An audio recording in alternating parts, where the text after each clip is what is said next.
சென்னை அடுத்த பம்மல் அண்ணா நகரில் வீற்றிருக்கும் அருள் தரும் முத்தாரம்மன் திருக்கோயில் 19ஆம் ஆண்டு ஆடி மாத திருவிழா. முத்தாரம்மனுக்கு சிறப்பு அலங்கார அபிஷேகம் செய்யப்பட்டு வெகு விமர்சையாக நடைபெற்ற திருவிழாவில் தொடர்ந்து 3 நாட்கள் நடைபெற்ற இந்த திருவிழாவின் 3ஆம் நாளின் முக்கிய நிகழ்வாக இரவு 11 மணியளவில் நாதஸ்வரம் முழங்க கொதிக்கும் எண்ணெயில் கை வைத்து பக்தர்களுக்கு ஆசி வழங்கிய வினோத சாமியார் முருகன்.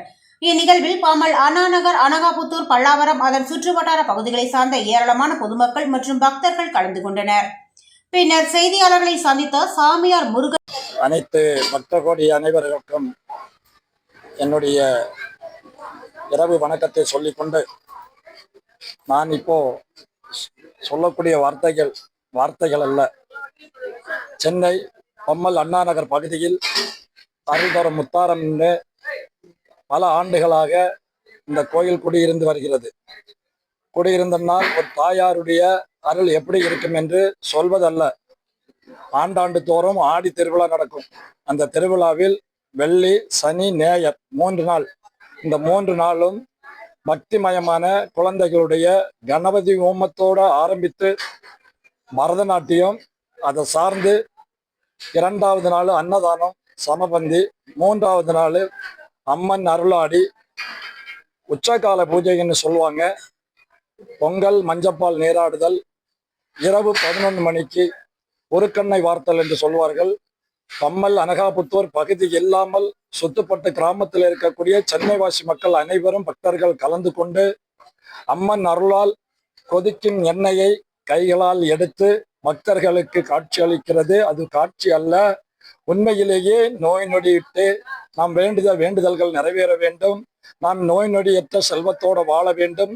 என் தாத்தன், பாட்டன், முப்பாட்டன், என் தகப்பனார் பூஜையாக இருந்த இடத்தில் நானும் அந்த பூஜையை செய்து கொண்டிருக்கிறேன்.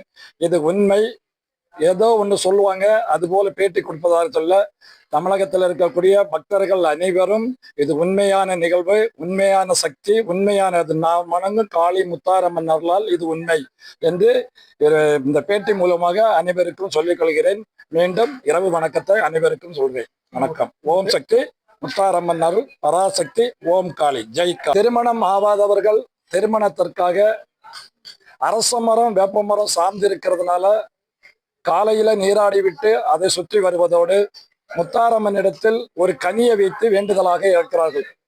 அவர்களுக்கு திருமண பாக்கியம், புத்திர பாக்கியம், அதை சார்ந்து கூட சில உடல்ல இருக்கக்கூடிய நோய்கள் கூட விட்டு விலகுவதற்கு இந்த அம்மனை எல்லாரும் சார்ந்து இருக்கிறாங்க.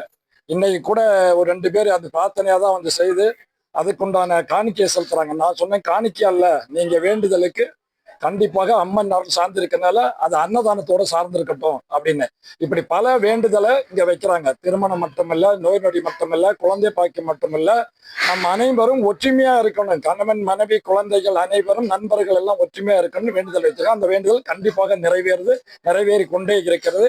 இது 27 ஆண்டுகளானது. ஆனா பத்திரிகையில மட்டும் 19 ஆண்டுன்னா இது போன்ற நிகழ்ச்சி எல்லாம் சக்தி வாய்ந்த அம்மன் அருள் 19 ஆண்டுகளாக இந்த பகுதியில் செய்துட்டு இருக்கோம்.